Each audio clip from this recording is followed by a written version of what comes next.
అందరికీ నమస్కారం. నేను మీ గోపాల్ అయ్యంగార్.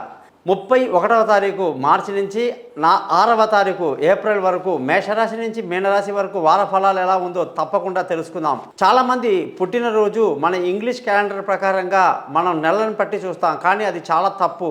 ప్రతి ఒక్కళ్ళు కూడా తాము పుట్టిన మాసం ఏమిటో తెలుగు మాసాన్ని గుర్తించాలి. చైత్రం, వైశాఖం, జ్యేష్టం, ఆషాఢం అనే మాసాలు ఉంటాయి మన తెలుగు మాసాలు. ఆ మాసాల్లో ఏ నక్షత్రంలో పుట్టామో అదే మన పుట్టినరోజు అన్నమాట. అలాగాని ఎవరైతే పుట్టినరోజు చేసుకుని గుడికి వెళ్ళి తమ పేరు మీద అర్చన చేసి దేవుడికి నైవేద్యం సమర్పిస్తారో వాళ్ళకి 100 ఏళ్ళు దీర్ఘ ఆయుష్, సంపూర్ణ ఆరోగ్యం ఉంటుంది. కాబట్టి ఎప్పుడైనా సరే మనం పుట్టిన నక్షత్రాన్ని ఏ నెలలో పుట్టామనేది ప్రతి ఒక్కరు గుర్తుపెట్టుకొని ఆ రోజే జన్మదినం చేసుకోవాలి. ముఖ్యంగా పెద్దవాళ్ళు ఎవరైనా మరణిస్తే తాతలు, అమ్మమ్మలు, నాయనమ్మలు తిథులు ఉంటాయి, వాళ్ళ వారాల తిథులన్నీ ఉంటాయండి. ఆ తిథులు కూడా ఏ మాసంలో చనిపోయారో ఆ రోజు శుక్లపక్షమా బహుళపక్షమా ఏ పక్షంలో పోయారో ఆ తిథిని బట్టి వాళ్ళకు మనము పిండ ప్రదానం చేయాలన్నమాట. అందుకే నేను ప్రత్యేకంగా మీ అందరికీ కూడా ఈ యొక్క తిథులు వారాలన్నీ చెప్తా. అయితే ఈ 31 మార్చి అని మీకు ఎప్పుడైతే చెప్పానో ఇది ఆదివారం నుంచి శనివారం వరకు, జ్యేష్ఠ నక్షత్రం నుంచి శతభిష నక్షత్రం వరకు, షష్ఠీ తిథి నుంచి ద్వాదశి తిథి వరకు ఉంటుందన్నమాట. మరి ఇన్ని విషయాలు మనం తెలుసుకోవాలి కదండి. కాస్త ఓపిక ఉండడం చాలా మంచిది.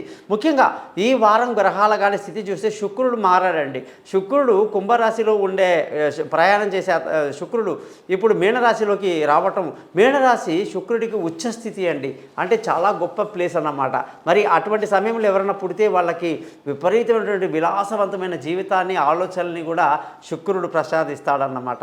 మరి శుక్రుడు మీనరాశిలో వచ్చేసాడు. ఆయనతో పాటు సూర్యుడు, రాహు కూడా మీనరాశిలో ఉన్నారు. గురువు, బుధుడు ఇద్దరు కూడా మేషరాశిలో సంచరిస్తూ కన్యారాశిలో కేతువు, అలాగే కుంభరాశిలో కుజుడు, శని సంచరిస్తున్నారు.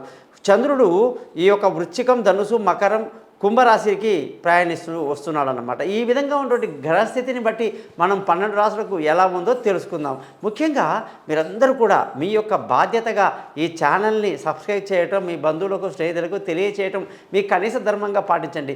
నేను thesimple.astrologer.com అని ఎందుకు పేరు పెట్టుకున్నానంటే ఈ రోజుల్లో ఉన్నటువంటి అనేక కమర్షియల్ అయిపోయి అంది జ్యోతిష్యం అంటే చాలా డబ్బు లాగేస్తారు, ఇంకేదో చేస్తారని అపోహలు చాలా ఉన్నాయండి.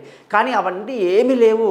కేవలం సింపుల్ అస్ట్రాలజర్ అనేది ఎందుకు పెట్టానంటే సింపుల్గా ఉంటుంది మీ జాతకాలు, సింపుల్గా పరిహారాలు చెప్తాను, మీకు ఎటువంటి టెన్షన్ లేకుండా చాలా సంతోషకరంగా. కేవలం నెగిటివిటీ ఏముండదండి, ప్రతిదానికి పరిష్కారం మాత్రమే ఉంటుంది. ఒక మంచి డాక్టర్ ఎట్లయితే రోగం గురించి మాట్లాడు రోగితో కేవలం మందులు మాత్రమే రాస్తాడనమాట, అలాగా నేను మీకు మంచిది మాత్రమే చెప్తాను. దయచేసి మీరందరూ కూడా మీ జాతకాలు తెలుసుకోవడానికి కోసం మీ date of birth, time of birth, place of birth ఈ నెంబర్కి వాట్సాప్ చేయండి.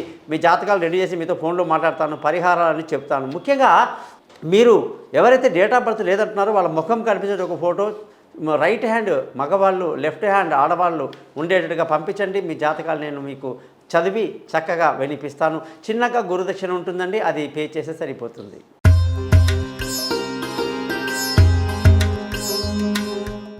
ఈ వారం అంటే 31 మార్చి 2024 నుంచి 6వ తారీఖు ఏప్రిల్ 2024 వరకు మేషరాశి వాళ్ళకి ఎలా ఉందో చూద్దాం.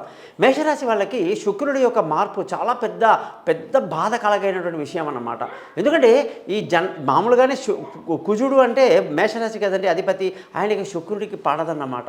అటువంటి శుక్రుడు ఎప్పుడైతే వ్యయంలో వచ్చేసి ఉచ్చస్థితిలోకి వచ్చేస్తాడో ఇక చూసుకోండి, ఖర్చులు ఒక రేంజ్లో ఉంటుందన్నమాట మేషరాశి వాళ్ళకి. అయితే అది మంచిగా జరుగుతుంది. 12వ ఇంట్లో శుక్రుడు సంచరించడం వల్ల మేషరాశి వాళ్ళకి అధికంగా ఖర్చులు, రాబడి తక్కువైపోయి సేవింగ్స్ అన్నీ కూడా ఖర్చు అయిపోతాయి అన్నమాట.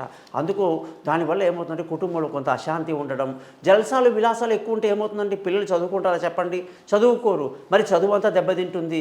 అలాగే ఈ విలాసాలు ఎక్కువైపోవడం వల్ల భార్యాభర్తల మధ్య కూడా మనం అనుకుంటాం ఏదో చాలా సంతోషంగా ఉంటారేమో అని, కానీ ఖర్చు ప్రభావం వల్ల భార్యాభర్తల మధ్య విరోధాలు, గొడవలు, ఇబ్బందులు అన్నీ ఉంటాయండి. కాబట్టి మీరందరూ కూడా శుక్రగ్రహానికి పరిహారం చేసుకోవటం చాలా మంచిది. ఇకపోతే మీ ధైర్యానికి, మీ యొక్క బంధువుల సహాయ సహకారాలకి కొన్ని ఇబ్బందులు ఉంటాయండి. మీ మానసిక ధైర్యాన్ని ఏమాత్రం కోల్పోకుండా ముందుకు వెళ్ళిపోండి. విలువైన వస్తువులు, భూములు, వాహనాలు ఇతరత్ర కొనటానికి మంగళవారం తర్వాత మీకు చాలా బాగుంది అని చెప్పాలన్నమాట. పిల్లల ఆరోగ్యపరమైన విషయాల్లో చాలా జాగ్రత్తలు తీసుకోవాలి. ఎందుకంటే సూర్యుడు వ్యయంలో ఉండడం వల్ల దూర ప్రయాణాలు చాలా ఇబ్బందికరంగా, భారంగా మారుతాయి. అలాగే విదేశాలకు చదువుకోవాలన్నా, విదేశాలకు వెళ్ళాలన్నా కూడా కాస్త ఇబ్బందులు, అడ్డంకులు ఎదురవుతాయి.